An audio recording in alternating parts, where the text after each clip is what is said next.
Listo. ¿Listo? Bueno, cordial saludo, tutor y compañeros. En nombre de nuestro grupo, el número 55 del curso de Fisiología Vegetal, le damos un cordial saludo y una bienvenida a nuestra presentación. Los integrantes de este grupo somos Zulma Arévalo, Erika Aristizábal, Andrea Martínez, César Tamayo y Clemencia Triana. Nuestra presentación se estructura de la siguiente manera. En primer lugar, el resumen gráfico. Seguidamente el planteamiento del problema, la justificación, los resultados, la conclusión y para concluir las referencias bibliográficas. Bueno, para empezar, eh, tenemos lo que es el resumen gráfico. Bueno, tenemos lo que es el frijol, es la leguminosa tan presente en nuestra gastronomía, la cual pertenece al género Physolus dentro de la familia Fabaceae. También conocida como la Leguminosae. Esta gran familia incluye a muchas otras plantas importantes como lo que es la lenteja, los garbanzos y la soya. El frijol común se originó en América con dos lugares principales de domesticación, lo que es la Mesoamérica, lo que comprende desde el sur de México hasta la Centroamérica, y en los Andes, lo que son de las zonas altas del Perú, Ecuador y Bolivia. En Mesoamérica hace unos 8.000 años se integró en la agricultura junto con el maíz y la calabaza, produciendo frijoles de granos más pequeños. Y en los Andes, donde las condiciones eran diferentes, se desarrollaron frijoles con granos más grandes y mayor variedad de formas y colores. Colombia también es clave para la diversidad del frijol, con aproximadamente 785 especies diferentes. Y antes de la llegada de los europeos, esta variedad ya se había extendido por América. Y con el intercambio colombino a partir del siglo XVI, el frijol se llevó a Europa y se convirtió en un alimento esencial en muchas culturas. Pues en resumen, pues el frijol común tiene raíces americanas y una doble diversidad en Colombia. Y una notable diversidad en Colombia, diré.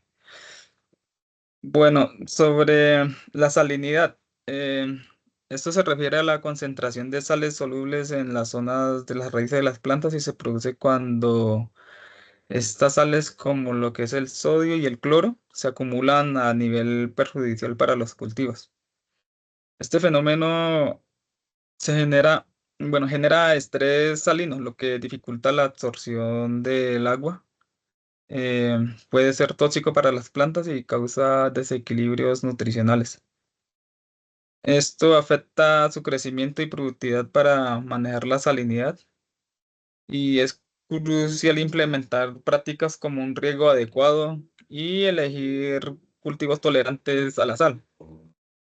Y bueno, ¿cuáles pueden ser los cultivos tolerantes? Pues puede ser como el sorgo, el algodón, bueno, entre otros.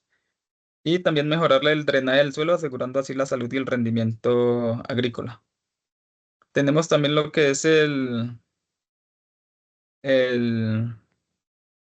los desafíos de la planta en ambiente salino, como es el equilibrio osmótico, la absorción de nutrientes, fotosíntesis y regulación hormonal. Bueno, para abordar el tema del estrés salino con rigor científico, es fundamental establecer un planteamiento del problema, claro, y una metodología sólida. Entonces, Erika nos explicará cómo hemos abordado estos aspectos en nuestro trabajo. Gracias, compañero. Buenas tardes a todos. Contextualización. El frijol es un cultivo fundamental en la seguridad alimentaria de Colombia. En Boyacá existen más de 23.000 hectáreas con susceptibilidad a salinización. La salinidad del suelo reduce el rendimiento del cultivo de frijol hasta en un 50%. El frijol es uno de los alimentos más importantes de la alimentación humana debido a su alto contenido de proteína vegetal, mineral y vitaminas que presenta sus semillas.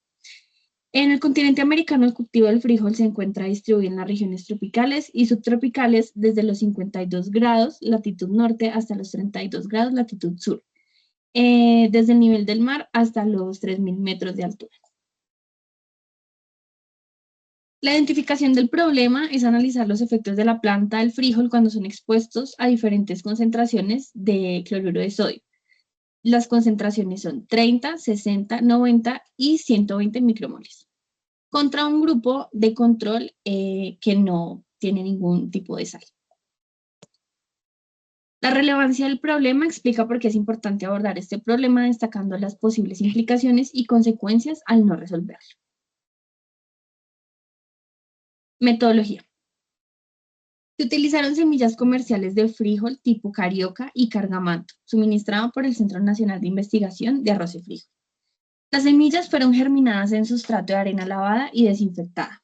Cuando las plántulas presentaron las primeras hojas cotiledonal y la raíz alcanzó una longitud de 50 a 75 milímetros, fueron transferidas a tanques aireados.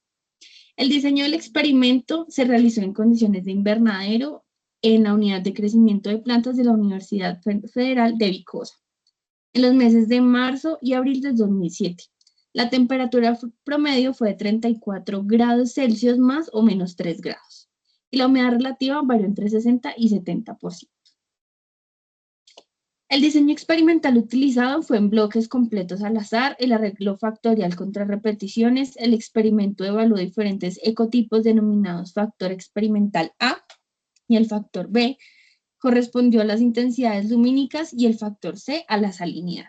El factor A lo conformaron dos niveles, A1 y A2, que el 1 es carioca y el 2 es el cargamanto. El factor B se constituyó por B1 y B2, que son las expuestas a la luz y las que tienen sombra. Y el factor C estaba compuesto por 5 concentraciones en micromoles de cloruro de sodio, en 0, 30, 60, 90 y 120, como ya lo había dicho anteriormente. El tratamiento, cuando la primera hoja trifoliada comenzó a emerger, se aplicó el tratamiento lumínico para carioca, que fue de 5 días después de emerger, y para cargamanto después de 7 días. El tratamiento consistió en cubrir las plántulas con una malla de polietileno que obstruye el paso de la radiación fotosintéticamente.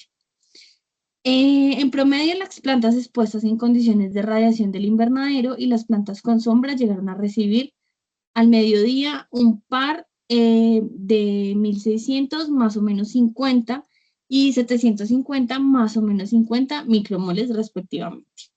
Después de la aclimatación de 8 días en la intensidad lumínica, se inició la aplicación de los tratamientos salinos, correspondieron a 0, 30, 60, 90 y 120 micromoles de cloruro de sodio. Para los resultados, mi compañera Clemencia y Zulma van a exponer esta parte. Muchas gracias. Buenas tardes, entonces yo voy a proceder a explicar los resultados y las variables que representan la salinidad, el estrés por salinidad. Entonces los resultados son disminución en el crecimiento vegetativo en condiciones salinas, reducción significativa en la longitud de la raíz y la biomasa, aumento del índice de tolerancia con bajas concentraciones salinas. Entonces las variables son el contenido de sodio. El contenido de sodio es el exceso de cloruro de sodio que puede alterar el equilibrio iónico y así dañar las membranas celulares y afectar el crecimiento de las plantas. La tasa fotosintética es la velocidad con la que la planta puede convertir el dióxido de carbono y el agua en glucosa y oxígeno, utilizando la energía solar. Para estos casos, en el estrés de salinidad, afecta la apertura de los estomas y los pigmentos fotosintéticos. La eficiencia cuantitativa efectiva se identifica como la luz absorbida por la clorofila usada en la fotosíntesis y por el estrés salino causado en una menor capacidad, la energía lumínica.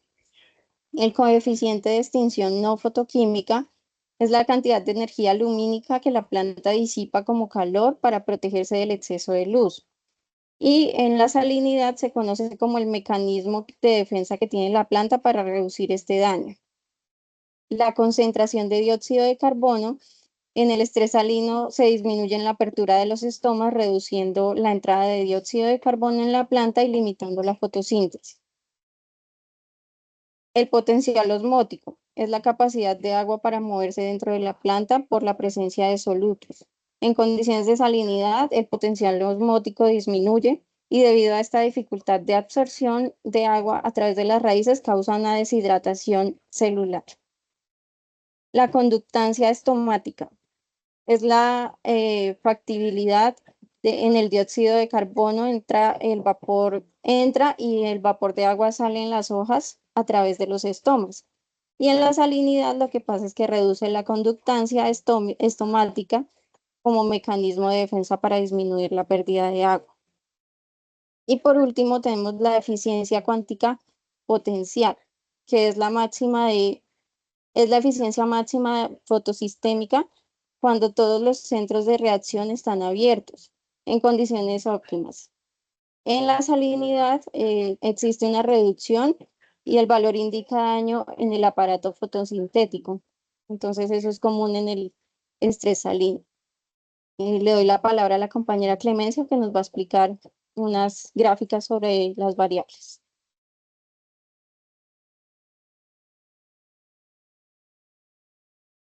Buenas tardes. Bueno, ya mirando los resultados de este experimento que se hizo en Antioquia, aquí vamos a ver cómo se pueden interpretar estos resultados.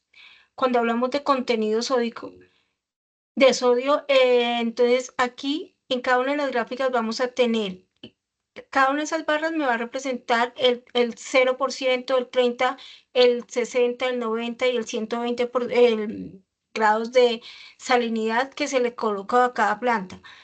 Se separa la carioca de la cargamanto y aquí podemos evidenciar que cuando hablamos de contenido sódico, con el transcurrir de las cantidades de sodio que se le ha colocado a cada planta, esto va incrementando tanto en la luz, tanto en el sistema radial como los que están a la sombra. Este mismo fenómeno se evidencia en las dos especies.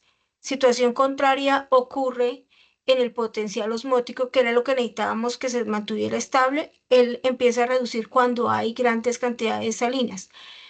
En la parte de abajo lo vemos cuando vemos 30, 60 y 90, este empieza a ser mayor, es decir, que el sistema no está reteniendo agua, lo cual nos está afectando por salinidad la planta. Por eso se dice que cuando hay salinidad también se genera estrés hídrico. Ese es el fenómeno que podemos ver cuando hay potencial osmótico. Se evidencia la misma característica en las dos plantas, y tanto en la sombra como en la radiación solar.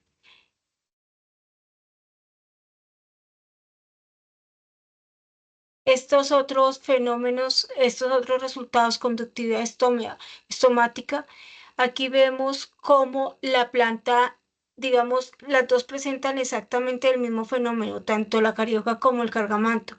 Las dos siempre tienden a disminuir, es decir, que la conductividad estomática también se nos ve afectada. La deficiencia de intercambio gaseoso, es decir, que las dos tienden a disminuir su capacidad de conductividad estomática. Lo mismo pasa con la tasa fotosintética que disminuye tanto en las dos plantas, tanto en el sistema radial como en el que tiene la sombra. En el que tiene la sombra se trata de mantener como más estable, pero igualmente con el tiempo, con la influencia de la salinidad, disminuye. La concentración de CO2 al comienzo, las que están rayita punteadas, significa que es el sistema que está expuesto, y el que está de línea continua es el que está a la sombra. Ahí vemos que se tratan de mantener muy estables, pero el que está radial después incrementa su concentración de CO2, mientras que el que está a la sombra tiende a disminuir. Ese es el fenómeno que vemos cuando hay concentración de CO2, es decir, que está reteniendo la concentración de CO2.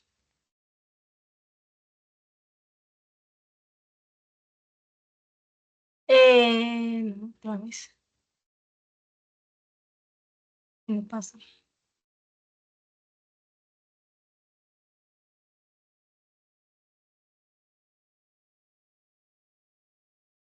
Listo. Efectividad potencial se mantiene muy estable.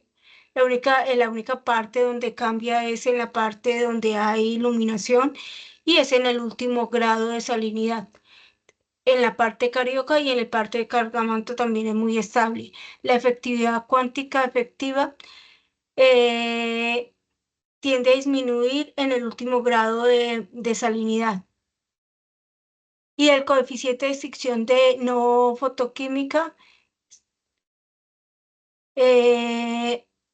va creciendo a medida que va creciendo el sistema de los grados de salinidad. Si vemos cuando digamos como que hay dos partes que están comparando cuando hay luminosidad y no la hay, es más estable cuando están a la sombra. Cuando hay sol hay más efecto por parte de la salinidad.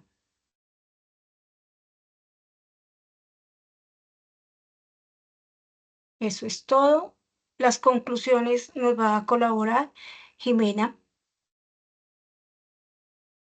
Bueno, buenas tardes. Ya como conclusiones, obtuvimos que a pesar de los avances en el manejo agrícola y en el mejoramiento genético, muchas de las variedades comerciales de frijol siguen siendo muy susceptibles a la salinidad. Esta problemática se agrava con el cambio climático, ya que afecta pues el régimen de lluvias y la calidad del agua de riego. En este contexto, decimos que se desconoce en gran medida la respuesta adaptativa de cultivares criollos y mejorados bajo condiciones salinas en el campo.